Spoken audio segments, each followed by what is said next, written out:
بسم اللہ الرحمن الرحیم۔ السلام علیکم۔ صبر بلند ترین اخلاق ہے۔ صبر کی اقسام: صبر اللہ کی اطاعت پر، گناہوں سے بچنے پر، مصیبتوں پر، خواہش نفس کے قابو پر، برائی کو بھلائی سے دور کرنے پر، تکلیف اور بد اخلاقی کے مقابلے میں ریئیکٹ نہ کرنا، دنیا کی زینت کو دیکھ کر بھی طلب نہ رکھنا، ایمان لا کر آزمائشوں پر صبر۔ آج انشاءاللہ سورہ البلد کی آیت نمبر 17 سے سٹارٹ کریں گے۔ اس کا ترجمہ اور تفسیر تفہیم القرآن سے بیان کروں گی جو اہل سنت جماعت کے لیے ہے۔ اعوذ باللہ من الشیطان الرجیم، بسم اللہ الرحمن الرحیم۔ پھر اس کے ساتھ یہ کہ آدمی ان لوگوں میں شامل ہو جو ایمان لائے اور جنہوں نے ایک دوسرے کو صبر اور خلق خدا پر رحم کی تلقین کی۔ اس کی تفسیر ہے، یعنی ان اوصاف کے ساتھ یہ ضروری ہے کہ آدمی مومن ہو، کیونکہ ایمان کے بغیر نہ کوئی عمل صالح ہے اور نہ اللہ کے ہاتھ وہ مقبول ہو سکتا ہے۔ قرآن مجید میں بکثرت مقامات پر اس کی تصریح کی گئی ہے کہ نیکی وہی قابل قدر اور ذریعہ نجات ہے جو ایمان کے ساتھ ہو۔ مثلا سورہ نساء میں فرمایا، جو نیک عمل کرے خواہ وہ مرد ہو یا عورت اور ہو وہ مومن تو ایسے لوگ جنت میں داخل ہوں گے۔ آیت نمبر 124۔ سورہ نحل میں فرمایا، جو نیک عمل کرے خواہ وہ مرد ہو یا عورت اور ہو وہ مومن تو ہم اسے پاکیزہ زندگی بسر کرائیں گے اور ایسے لوگوں کو ان کا اجر ان کے بہترین اعمال کے مطابق عطا کریں گے۔ آیت نمبر 97۔ سورہ مومن میں فرمایا، اور جو نیک عمل کرے خواہ وہ مرد ہو یا عورت اور ہو وہ مومن ایسے لوگ جنت میں داخل ہوں گے، وہاں ان کو بے حساب رزق دیا جائے گا۔ آیت نمبر 40۔ قرآن پاک کا جو شخص بھی مطالعہ کرے گا وہ یہ دیکھے گا کہ اس کتاب میں جہاں بھی عمل صالح کے اجر اور اس کی جزائے خیر کا ذکر کیا گیا ہے، وہاں لازماً اس کے ساتھ ایمان کی شرط لگی ہوئی ہے۔ عمل کے ہاں مقبول نہیں قرار دیا گیا اور نہ اس پر کسی اجر کی امید دلائی گئی ہے۔ اس مقام پر یہ اہم نکتہ بھی نگاہ سے مخفی نہ رہنا چاہیے کہ آیت میں یہ نہیں فرمایا گیا کہ پھر وہ ایمان لایا، بلکہ یہ فرمایا گیا ہے کہ پھر وہ ان لوگوں میں شامل ہوا جو ایمان لائے۔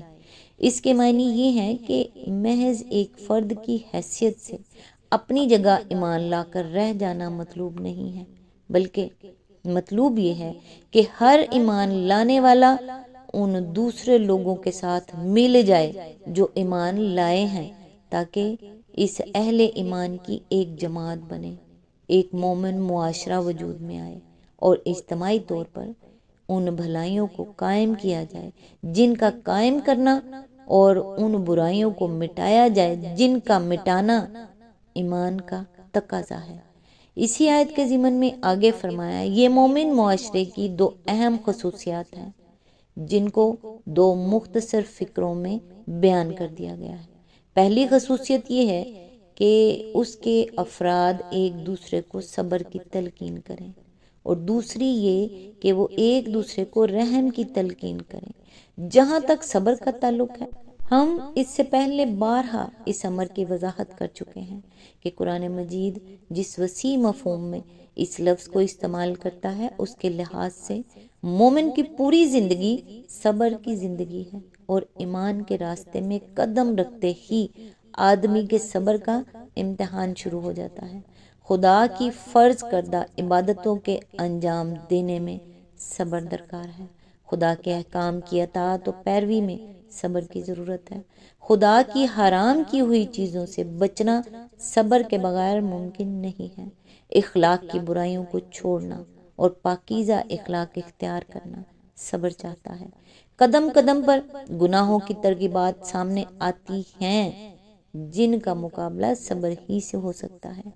بے شمار مواقع زندگی میں ایسے پیش آتے ہیں جن میں خدا کے قانون کی پیروی کی جائے تو نقصانات، تکالیف، مصائب اور محرومیوں سے سابقہ پڑتا ہے، اور اس کے برعکس نافرمانی کی راہ اختیار کی جائے تو فائدے اور لذتیں حاصل ہوتی نظر آتی ہیں۔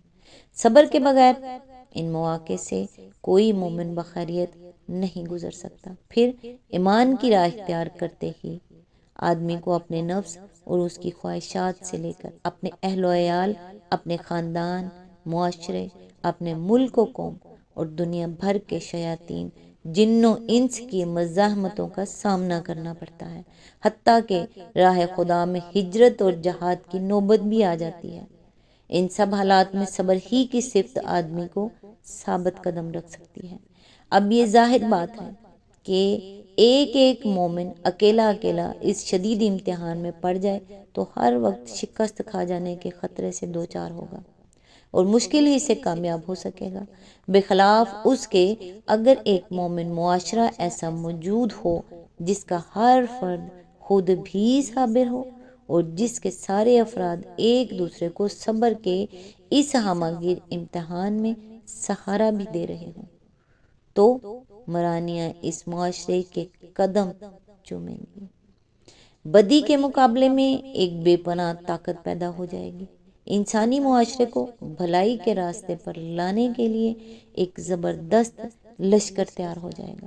رہا رحم تو اہل ایمان کے معاشرے کی امتیازی شان یہی ہے کہ وہ ایک سنگ دل، بے رحم اور ظالم معاشرہ نہیں ہوتا، بلکہ انسانیت کے لیے رحیم و شفیق اور آپس میں ایک دوسرے کا ہمدرد و غمخوار معاشرہ ہوتا ہے۔ فرد کی حیثیت سے بھی ایک مومن اللہ کی شان رحیمی کا مظہر ہے اور جماعت کی حیثیت سے بھی مومنوں کا گروہ خدا کے اس رسول کا نمائندہ ہے، جس کی تعریف میں فرمایا گیا ہے کہ وَمَا أَرْسَلْنَاكَ إِلَّا رَحْمَةً لِلْعَالَمِينَ، سورہ الانبیاء آیت نمبر 106۔ حضور صلی اللہ علیہ وآلہ وسلم نے سب سے بڑھ کر جس بلند اخلاقی صفت کو اپنی امت میں فروغ دینے کی کوشش فرمائی ہے وہ یہی رحم کی صفت ہے۔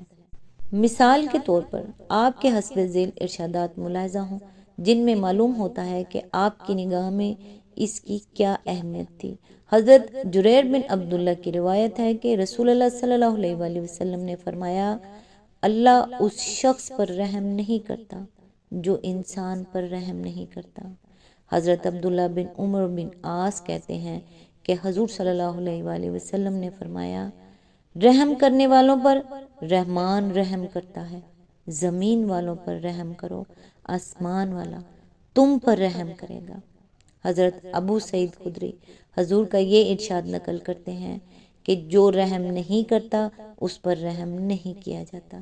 ابن عباس کہتے ہیں کہ رسول اللہ صلی اللہ علیہ وآلہ وسلم نے فرمایا، وہ شخص ہم میں سے نہیں ہے جو ہمارے چھوٹے پر رحم نہ کھائے اور ہمارے بڑے کی توقیر نہ کرے۔ ترمذی۔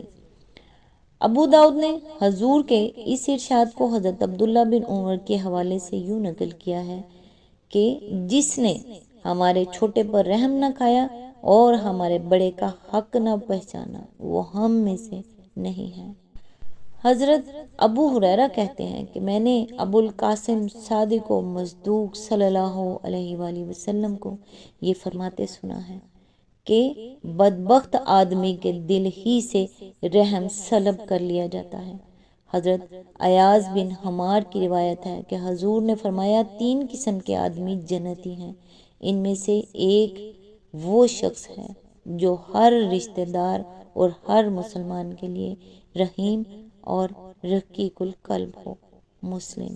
حضرت نعمان بن بشیر کا بیان ہے کہ رسول اللہ صلی اللہ علیہ وآلہ وسلم نے فرمایا، تم مومنوں کو آپس کے رحم اور محبت اور ہمدردی کے معاملے میں ایک جسم کی طرح پاؤ گے کہ اگر ایک عضو میں کوئی تکلیف ہو تو سارا جسم اس کی خاطر بے خوابی اور بخار میں مبتلا ہو جاتا ہے۔ بخاری۔ حضرت ابو موسیٰ اشعری کہتے ہیں کہ حضور صلی اللہ علیہ وآلہ وسلم نے فرمایا، مومن دوسرے مومن کے لیے اس دیوار کی طرح ہے جس کا ہر حصہ دوسرے حصے کو مضبوط کرتا ہے۔ حضرت عبداللہ بن عمر حضور کا یہ ارشاد نقل کرتے ہیں کہ مسلمان کا بھائی ہے، نہ اس پر ظلم کرتا ہے نہ اس کی مدد سے باز رہتا ہے، جو شخص اپنے بھائی کی کسی حاجت کو پورا کرنے میں لگا ہوگا اللہ اس کی حاجت پوری کرنے میں لگ جائے گا، اور جو شخص کسی مسلمان کو کسی مصیبت سے نکالے گا اللہ تعالیٰ اسے روز قیامت کی مصیبتوں میں سے کسی مصیبت سے نکال دے گا، اور جو شخص کسی مسلمان کی عیب پوشی کرے گا اللہ قیامت کے روز اس کی عیب پوشی کرے گا۔ ان ارشادات سے معلوم ہو جاتا ہے کہ نیک اعمال کرنے والوں کو ایمان لانے کے بعد اہل ایمان کے گروہ میں شامل ہونے کی جو ہدایت قرآن مجید کی اس آیت میں دی گئی ہے، اس سے کس قسم کا معاشرہ بنانا مقصود ہے۔ آیت نمبر 18، یہ لوگ ہیں دائیں بازو والے۔ آیت نمبر 19، اور جنہوں نے ہماری آیات کو ماننے سے انکار کیا وہ بائیں بازو والے ہیں۔ اس کی تفسیر ہے، دائیں بازو اور بائیں بازو کی تشریح ہم سورہ واقعہ کی تفسیر میں کر چکے ہیں۔ ملاحظہ ہو تفہیم القرآن جلد 5 سورہ الواقعہ حواشی نمبر 5 to 6۔ آیت نمبر 20، ان پر آگ چھائی ہوئی ہوگی۔ اس کی تفسیر ہے، یعنی آگ اس طرح ان کو ہر طرف سے گھیرے ہوئے ہوگی کہ اس سے نکلنے کا کوئی راستہ نہ ہوگا۔ سورہ البلد یہاں مکمل ہوئی۔ نیکسٹ انشاءاللہ سورہ الشمس کی آیت نمبر 1 سے سٹارٹ کریں گے۔ اے رب کریم، یہ دعا آج کے بھٹکے ہوئے خاوند کے لیے، آج کے نافرمان بیٹے کے لیے، آج کے ناراض بھائی کے لیے، ہم سب تیری بارگاہ اقدس میں دعا کرتے ہیں۔ اے اللہ، ان کو نیک اور صالح بنا دے، خاوند کو بیوی کے حقوق ادا کرنے کی توفیق عطا فرما، بیٹے کو والدین کا فرما بردار بنا دے، بھائی بھائی سے ناراض ہے ان کی آپس کی نفرتیں ختم کر دے مالک، جو بچے بگڑے ہوئے ہیں ان کو راہ راست پر چلنے کی توفیق عطا فرما۔ یا اللہ، رمضان المبارک کے مہینے میں دعائیں قبول ہوتی ہیں، اے اللہ ہم سب کی دعا قبول فرما، آمین ثم آمین۔ نیکسٹ ویڈیو تک کے لیے دعاؤں میں یاد رکھیے گا۔ اللہ حافظ۔